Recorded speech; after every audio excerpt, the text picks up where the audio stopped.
Yeah, I really haven't decided what, because I think it could be educational and entertaining.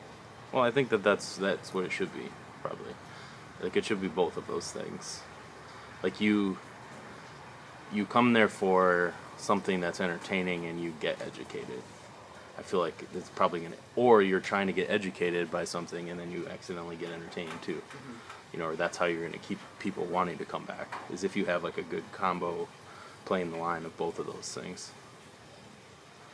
And the only advertisement piece, like, kind of like last week, talking about stuff that we'll probably never use, but I think the advertisement piece could probably be more geared towards like the food that we have. Yeah. That'd be more, because those are the three: education, food, entertainment. Kind of three big things that we're trying to provide. What? Okay. Why don't you riff on that a little bit? On education, food, and Yeah.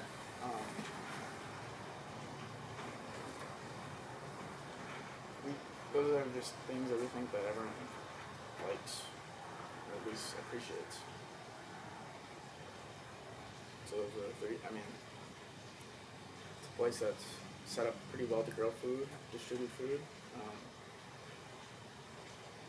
Growing it, it's a lot of work, but we're trying to get that going, and then the education piece is coming.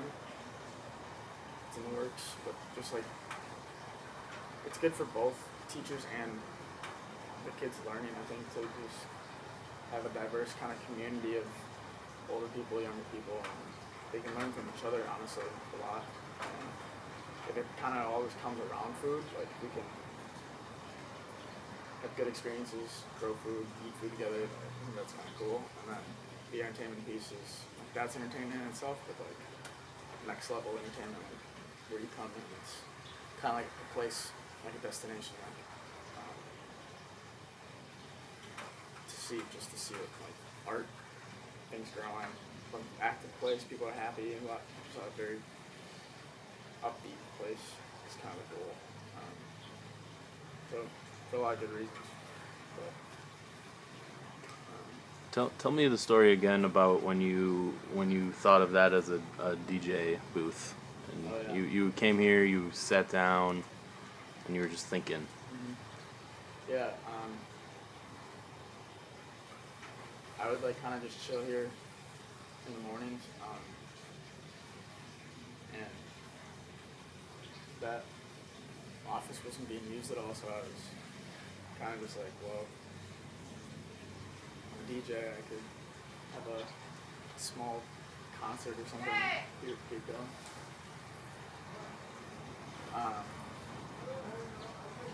Just kind of try and get at least my friends and my life connected to this place. That was kind of my outlet, like, what do I do best? What would my friends show up for?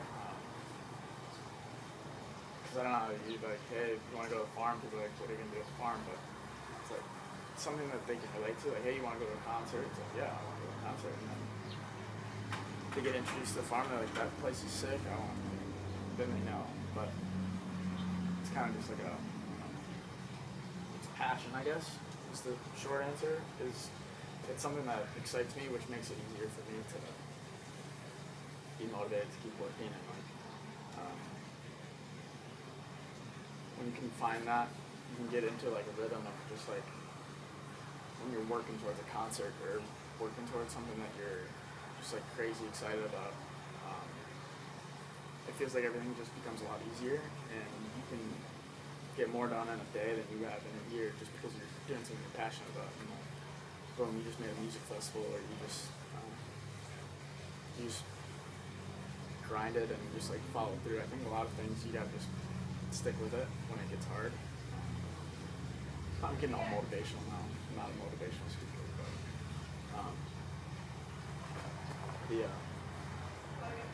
that it might one day. It's kind of a interesting spot, but where we are right now is where the first stage was. We've got the stage back there for kind of that's where the artists that are performing wanted it. So we kind of let the artists pick actually where the stage goes. It's so easy to make that the last artist that was here, Traffic, um, he's like, he's telling me about this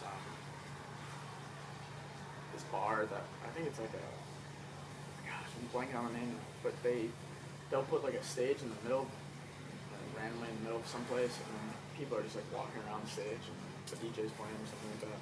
I don't even know if you know what I'm talking about, but you can kind of do that here. You can just like build something out of plants or wood or something cool, put the artist there, and you just let people walk around. And artists are artists; they'll just kind of do their thing, and we've had some fun Saturdays doing that.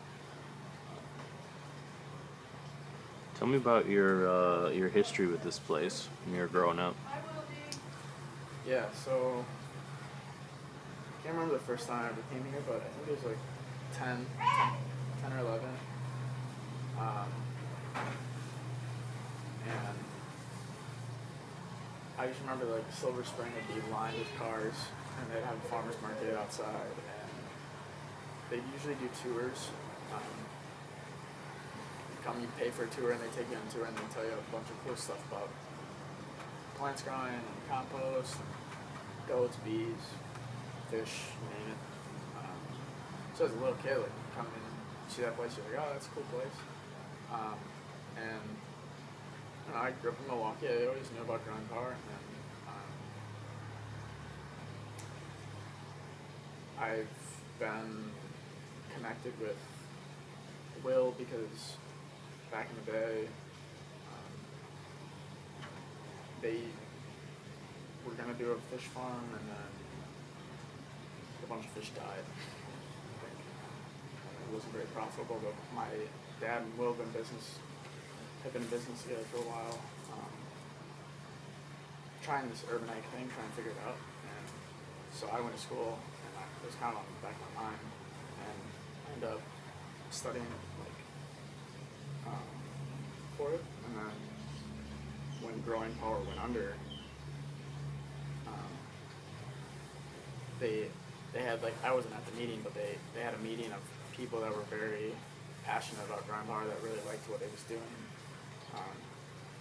And they all got together and like, what do we do? Like, do we bring it back? Do we raise money to bring it back? Or what are we supposed to do about this? And Tom ended up buying it. Tom's my dad. So then I wasn't around at the time. I was out west, but I ended up coming back home, and my dad had a farm, so I got involved. I didn't get involved right away. I still wanted to kind of travel. I still do travel a lot, but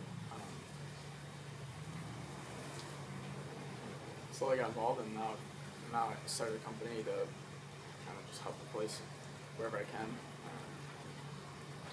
Yeah, I've been around this place for quite some time, probably 10 to 14 years, around there. Not like heavily involved, just around. I knew about it, and I've been here like multiple times, but I didn't necessarily like volunteer for a summer or anything like that. I guess I did actually. I worked the farm. I used to cut Will's lawn. What did you think of him when you were growing up? That was a dope dude.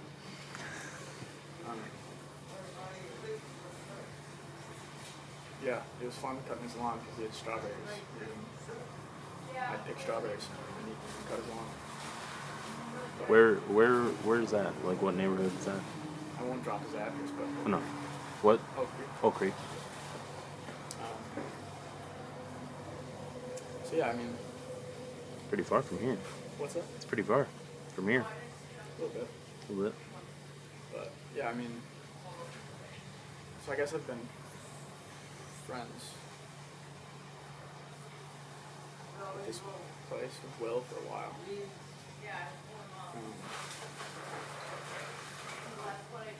It'd be cool to see it come back. I guess it's kind of my. What do you think it will mean to people? Like, or what was that like when it closed? I know you were probably at school when that happened, right? or were you Yeah, back? I was still in school, so when it closed, I wasn't around. Um, and then that whole following year, I wasn't around. I came back the winter of 2018, so that was a full year after it was closed.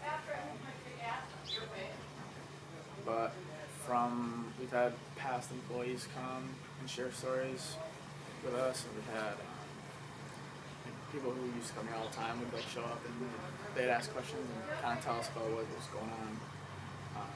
And from what we've heard, a lot of people were sad that it was gone, and a lot of people were kind of they understood, but they were kind of sad. And so a lot of people have kind of said, Here's that seed. help out wherever we want, we can help I'll out. take it. But I didn't really get a good feel for the exact like whole year right after. I wasn't around, but it's been good now though. It's like What do you think it's going to mean for the community for this to be sort of up and running again? No idea. I won't speak for everyone else. Yeah. I'll let them talk. Okay. Not to mention, like, I actually don't get too crazy about this, but it's not necessarily, like, I didn't grow up. I mean, I grew up in Milwaukee, so I grew up in New Berlin, but not Milwaukee, but, I don't know. I think it'll mean a lot for the world if this place comes back. Because it was on a trajectory to. It was ahead of everything. It was kind of. I don't know. It was doing sustainable things before even anyone was on that radar. Like it was. And a lot of people get confused with sustainability. I think they're like, well, we gotta stop doing things. We gotta stop CO2 emissions. We gotta drive electric cars. We gotta buy renewable energy. A lot of the things that they're doing here were sustainable, but they're also very just common sense. Not common sense, but like practical. And like just use space efficiently. Cut. Hey. How's it I know going? you gotta edit all this so we can cut. Yeah. Wait, give me this before I lose it. I filled in, Whatever they're saying. you asked some question. Do you plan to be involved in a site? I just put they grow 3.5 acres off-site. In the past, what role have you played on teams they work with as a family unit? What excites you about the project? They just grow for themselves. Language is a barrier or a problem for you. How creative are you? What did you like, and my glasses, to do for leisure? I put they are very, very creative. They farm. That's their leisure. And the rest are NA. They live on the north side. And that's their address and whatever. Cool. So they're elderly among folks with a lot of skills, you can see.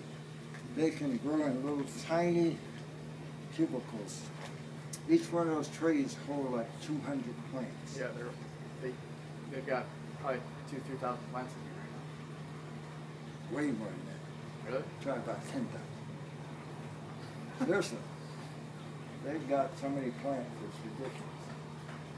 And they take a little stick and all they do is take a little tiny That doesn't hurt the piece. roots. Now they know they've been doing this forever. Then they take lightweights. They take a little hand pump, water pump, and water in that way. Then they'll take a little sifter you know, like a Put the sifter. topsoil on top. Yeah, but a sifter, not one of our stringers. Right. Kitchen sifter and sift the soil so it sprinkles. Just watch them one I day. know. I have been watching them. Just from 2 or 3 days watching them, I've learned a lot. Yeah. But you don't want to try to do it because you got to have tremendous patience. I wouldn't ever plant like that. Never. You know. But that's part of their culture, the way they do it. Because if you can imagine, if they're in Laos, there's not a whole lot to do in the mountains. Grow food for yourself, be self-sufficient, and a small little, they could take this little area right here and just grow a tremendous amount of crops. So in 3.5 acres, they can grow more than most people can on 10, 12 acres. Keep them around. Huh? Keep them around. Well, I'm just saying Yeah. that that's their thing. So this is a great opportunity for them to get their starts going. Yeah. So they're very thankful that you let them, you met them and you said, you can use this space. Yeah. Do you have any of their information that we could get an interview from one of them? No, you can't. Can't interview them? No. They're real funny about They are. taking pictures of Really? I asked them. I took a picture yesterday. Yeah. But Maybe there's one. Maybe there'll be one that's got just them. like a little outgoing and I would got want the to. Hmong community started in farming in Milwaukee years ago. Because back in the day, there were nothing but white farmers at Pondee Farmers Market except for me. I had a hard time getting in there. There was a lot of discrimination. They didn't want people of color or anybody. Wow. Because all these farmers markets, Pondee, were just white farmers at one point. We're talking 25, more than 25 years ago, 35 years ago. Now, the majority of farmers, all of the markets are Hmong. So they moved from Fresno to Minnesota, came down from Minnesota and spread out across. The majority of them came into Milwaukee. But they couldn't get into the farmers markets. We were the first ones. I was the president of the farmers that ran that Pondee Farmers Market. And I brought them in. And they were scared as hell because they had been treated so bad. Wow. And from there, they even got challenged. When they went to the West Dallas market, the farmer that was farming next to me in Oak Creek, he had a farm in Oak Creek, they went out, they didn't believe he was growing all this beautiful big peppers and things. So the manager of the West Dallas market went out to find out if they were really growing and not buying this produce to resell. And then he had to go back, because the farmers complained. He had to go back and tell all the white farmers, yeah, they're growing their stuff. They just grow it better than you guys. It was funny as hell. Wow. And they did the same thing to me when I first started. Wow. They said I wasn't growing my stuff. I wasn't a farmer. I've heard that multiple times come out of your mouth. Huh? I said I've heard that multiple times come out of your mouth. Yeah. Because they didn't realize that once in America, 30% of the farmers in America were African American. Back in the 20s and 30s. Mm-hmm. And probably the most significant farmer of all time was George Washington Carver. All the modern day equipment that farmers use, he invented. A lot of people don't know that. Who did? He invented everything. George Washington Carver. George Washington Carver. All the cultivating equipment, everything that you see on these massive tractors, he invented that. Him and Henry Ford were good friends. You know, a lot of people don't know that. You have to go to Henry Ford Museum in Dearborn, Michigan, and the history is there. As a matter of fact, when George Washington Carver got really old, Henry Ford went down and built him one of those things that take you up and down the stairs. You know, that built for him. They were very good friends. And yeah, I mean, Henry Ford, the first, a lot of people don't know this, they think Model T, that wasn't the first thing, tractors were. He invented the tractor before cars. you know. What else can I tell you? Yeah, I mean, everybody associates George Washington Carver with all these peanut stuff, products and stuff. That's all we read in the history books, but that's not the true history. True history was that he was a farmer. Him and Booker Tuskegee, and there was a clash in the black community between him and Booker T. Washington, who was the president of Tuskegee. Booker T. wanted all Negroes, that's what we were called at that time, to get educated and get away from farming. Whereas George Washington Carver said we need to continue to grow food because you don't survive if you grow food. Now look what's happening today. When you really think about today, why are people going through that line? And why are people struggling for food? And why poverty is so great? Because people can't secure the basic thing that we need. It's going to get worse. Which is food, right? It's going to get worse next month. Yeah, you know what? What's going to happen? Trump's going to let people out and back in society. We're going to get a second wave of this. What do you mean? Coronavirus is coming back. It's Stronger than ever. Watch, mark my words, I said that. the, Because he's already saying, what did he say? You guys been listening? it's here. It's a battle between the folks that are doctors that say, no, let's keep people locked down. And Trump keeps saying, we need to get the economy going because he's going to lose the election. The economy is bad in 6 months. What's going to happen? If the economy's bad, people don't usually read. They don't switch. They are switching. He's Come on, 12 talk points politics. he's 12 points behind Biden right now. His whole I don't thing. follow them. See, I gotta get you reading the paper. I'll and talk politics with you. We can talk all day long. I'm seeing the podcast right here. This is you two talking. Well, he don't know nothing. funny. You know? Yeah. Every time we have a conversation, so I didn't know that. Because Tyler doesn't watch TV, right? I don't. One of the best points you made, though, is none of the politicians are talking about food. No, they never have. And this election, they probably should, because They got- if one candidate just said, grow food in your backyard, They got to talk about inequities of communities. They got to talk about food. The poverty is leading us to this. All these people, you don't want people in the country dying and say, hey, the majority of the people are dying from this in the black community that's poor. That's like the worst thing as a politician you want on your resume, right? That's the worst thing. And Trump is like, oh, look at her, that attitude, whatever. because they're going to their store every day. It's their fault. It's the Democrats' fault. That's why it's happening. It's Obama's fault. It's the Chinese fault. That's all he does, is try to deflect. He's been in office 3 years. The stockpile, almost 4, the stockpile of everything, he said, was depleted when he took over. Not true. He'd sell so many lies. It's ridiculous. He had 3 years to build those stockpiles up of masks, of ventilators, of everything. As a president, you're supposed to be on top of that stuff. He fired all of the people that worked on that kind of stuff. Every one of them he fired. So how are you going to have an infrastructure for emergencies if you fired everybody? Read about it. I will.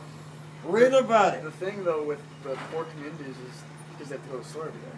So they're Exactly. more exposed. I went down the street. We can go down the street right now. Walmart parking lot is full. Yeah. Grocery stores are sold out. You're in a 200,000 square foot box. And you got all those people breathing all over the place. Right? It's simple. I mean, it's common sense. If you got 200,000 square foot building and Walmart is saying, come on in, we don't care. Meanwhile, you go down in Whitefish Bay to Trader Joe's, they only let 10 people in there at a time or something like that? Yeah. Really? Are they? Yeah. Wow. Yep. They should, yeah. But somebody leaves, another person can go in. But you go in. This thing out here is actually not a bad idea then. Just drive up, pop your trunk. No, it's a great idea. Put groceries in. It's a great idea, but the problem is the quality of the food. Right. Mm-hmm. Well, the quality. Because I'm going to tell you what happened. Your dad don't want to hear this. Don't put this on film. This is